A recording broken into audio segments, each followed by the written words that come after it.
Welcome to the Deep Dive. Great to be here. Today we're cracking open a topic that's absolutely essential in applied statistics. But one that can be a little confusing, I think. Continuous probability distributions. Yeah, and this is so critical for you to master because so much of the real world works this way. I mean, think about things like height or speed. Or rainfall, yeah. Yeah. These variables can take on, well, an infinite number of values within any given range. And that means we need a mental shift right from the start. If you're dealing with a continuous variable, the probability of hitting one single exact number is Zero. It's basically zero. It's like trying to find one specific grain of sand you decided on beforehand. You're just not going to find it. So we have to stop thinking about points and start thinking about intervals.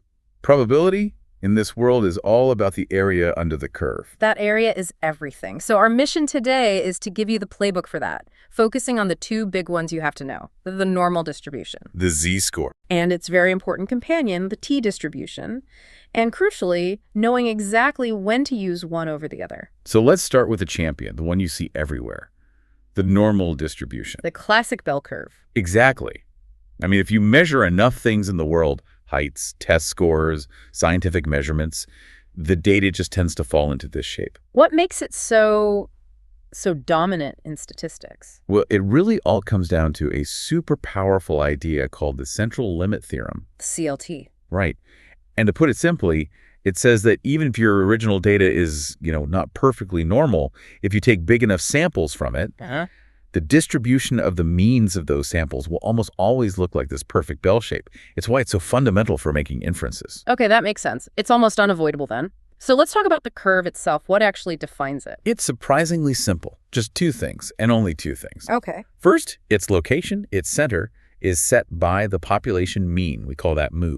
And that's the peak of the bell, right? The mean, median, and mode are all the same. All the same point. And second, its shape, how wide or narrow it is, that's defined by one thing: the population, standard deviation, or sigma. So if sigma is small, you get a tall, skinny curve. Exactly. The data is all bunched up around the mean. If sigma is large, the curve gets wide and flat.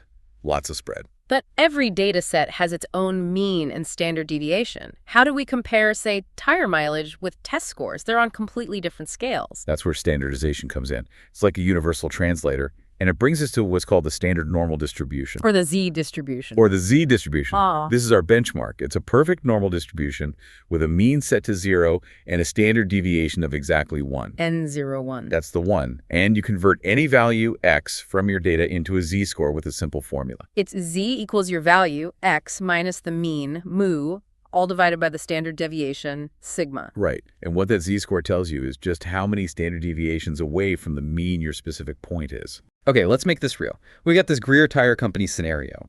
They say their new tires have a population mean mileage of 36,500 miles. And a population standard deviation of 5,000 miles. And the manager asks, what's the probability that one of our tires lasts for more than 40,000 miles? Okay, first step is to standardize. We take that 40,000 miles, subtract the mean of 36,500. Which is 3,500. And divide that by the standard deviation of 5,000. That gives you a z-score of 0.7.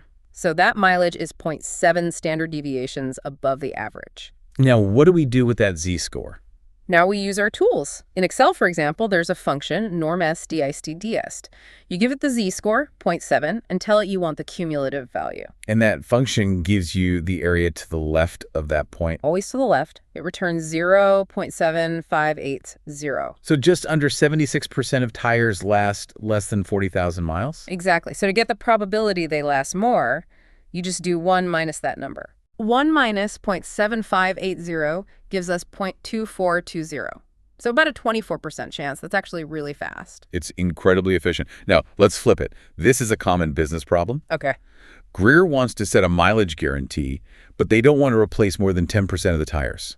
So we need to find the 10th percentile. So now we have the probability, 0.1 arrow, and we need to work backwards to find the z-score. Precisely. We need the inverse function. In Excel, that's normSinv. You feed it our probability 0.1. And it spits out a z-score of about negative 1.28. Which makes sense. It's negative because it's below the mean. Right. Then we'd just plug that z-score back into our formula, solving for x this time. So it's the mean, 36,500, plus our z-score of negative 1.28 times the standard deviation of 5,000. And that gives us a guaranteed mileage of 30,097 miles. That's the number you put on the box. And this is a very big but. I was waiting for this. It all sounds a little too perfect. It relies on a huge assumption that we actually know the true population standard deviation, sigma. Which, in the real world, you almost never do. I mean, for a new tire, you can't test every single one that will ever be made. You have to use a sample. This is the pivot point, and it's where people often make a mistake. If you don't know sigma, you have to estimate it with a sample standard deviation, which we call S. And if your sample size is small, say under 30, that's another red flag. Exactly. Because S is just an estimate. It has its own variability. It might not be a perfect reflection of the true population spread, especially with a small sample. So you're introducing more uncertainty into the calculation. You are. And the normal distribution, the Z-curve, it just doesn't account for that extra layer of uncertainty. So we need a distribution that's a bit more cautious. We need a distribution that compensates for that uncertainty, and that is the t-distribution. How does it compensate? What does it look like? It looks a lot like the Z-distribution. It's symmetric, it's centered at 0, but it has what we call heavier tails. Heavier tails, so it's a little wider and flatter. A little wider and flatter, yeah.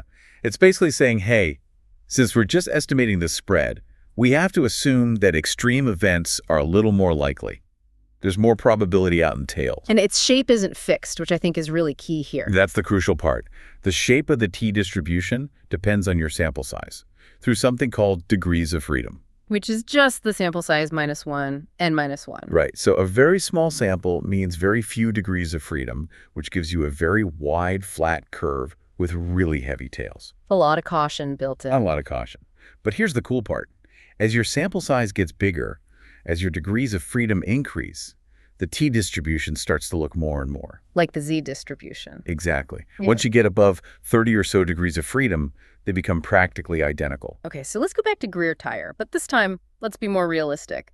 Let's say we only tested a sample of 28 tires. N equals 28, which means our degrees of freedom, N minus 1, is 27. Our sample mean is still 36,500, and our sample standard deviation, S, is 5,000. And the manager asked the same question. What's the probability a tire lasts more than 40,000 miles? So we calculate our test statistic, which is still 0.7, but we can't call it a Z-score anymore. Now it's a t-score. And we have to use the t-distribution function for 27 degrees of freedom. In Excel, that would be TDIST. You give it the score, 0.7, the degrees of freedom, 27, and ask for the cumulative value. And that returns a probability of 0.7550. So 75.5% of tires last less than 40,000 miles. The probability of lasting more is 1 minus that. Which is 0.250. Okay, wait a second. I'm seeing a difference here. You should be. With the Z-distribution, we got 0.2420. Now, with the T-distribution, it's 0.250. It's a little higher. It is a little higher. And that's not an accident. That's the heavier tails at work. The t-distribution is telling you that because of the uncertainty in your sample, an extreme high value is just slightly more likely. Wow. Okay, so now for the big one. Setting the guarantee. The 10th percentile. How does this change the number? We need the inverse t function. And again, we have to tell it our degrees of freedom. So TINV of our probability, 0.1, with 27 degrees of freedom. And that gives us a t-value of negative 1.314. Now, compare that to the z-score we got before. That was negative 1.28. So the t-value is more negative. We have to go further out into the tail. Why do you think that is? Because the curve is wider. To Right. capture that same 10% of area, you have to go further to the left to slice it off. Precisely. So now we plug that t-value into our mileage calculation. 36,500 plus negative 1.314 times 5,000. And the resulting guarantee mileage is 29,903 miles. Whoa. Okay, so the Z-distribution told us to guarantee about 3,100 miles. The T-distribution says guarantee about 29,900. It's a difference of almost 200 miles. And that is the real-world dollars and cents cost of statistical uncertainty. Using a small sample forces you to be more conservative. That is such a clear way to see the difference. The Z-distribution gives you the perfect answer if you have perfect information. But the t-distribution gives you the safer, more realistic answer when you have incomplete information, which is most of the time. So if we can boil this all down, what are the key takeaways from this deep dive? Okay, rule 1. For continuous data, probability is always the area under the curve. Got it. Rule 2. The normal or Z distribution is your default. It's defined by the population mean and the population standard deviation. But rule 3, the second you're using a sample standard deviation, or your sample size is small, you have to switch. You must use the t-distribution to account for that extra variability. And for anyone running the numbers, let's just recap the toolkit. For the standard Z, you're using norm SDICed for the probability and norm SINV to get the value from a probability. And for the t-distribution, it's the same idea, but you have to add that extra argument, the degrees of freedom. So TDICE and TINV. Don't forget the degrees of freedom. It's the most common mistake. Okay, so here's a final thought to leave you with. We've established that the t-distribution sort of morphs into the z-distribution as your sample size gets bigger. Right, it converges. So imagine you're dealing with a massive data set. I mean, huge. Say 5,000 samples. N equals 5,000. At that point, why does it become, functionally irrelevant whether you technically use the t or the z function? Think about those degrees of freedom. With an N of 5,000, your degrees of freedom are 4,999. At that point, the adjustment for uncertainty, that little bit of extra width in the tails, It's essentially shrunk to 0. The heavy tails have vanished. The two curves have basically merged into one, making the choice between them a purely academic one. And that right there is the power of a large sample size.